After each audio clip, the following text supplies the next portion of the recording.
अदा करा खास तौर पर डॉक्टर साहब तुसीं टाइम कड्ढिया शॉर्ट नोटिस ते बड़ी मेहरबानी थोड़ी प्रोग्राम भी वेखा सी मैं नहीं आ सकिया शायद भाई गए सन 10 दिन काफ़ी बिजी सी काफ़ी अच्छा सी रख छड़े उत्थे चलो ठीक है इंशाल्लाह सारी अगली सीधा रखे जा रहे शुक्रिया सब का काफ़ी भाई अज पहली दफ़ा इस वजह तो भी मिले ने पट्टी साहब हाफजाबाद के मेरे 4-5 दोस्त जोड़े ने इस वजह तो वजह तो बुलाए सन साढ़े चार्ट एसोसिएशन के सारी मेरी साहब का चार्ट एसोसिएशन के प्रेसिडेंट ने अपना जवेद कलेर साहब उन्होंने ग्रुप है सारा बड़ा साहब इन्होंने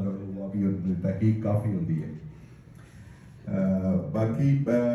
सारे भाइयों का बहुत बहुत शुक्रिया खास तौर पर फरूक भाई ये भी पाकिस्तान जेट लैग में सन ते आ गए ने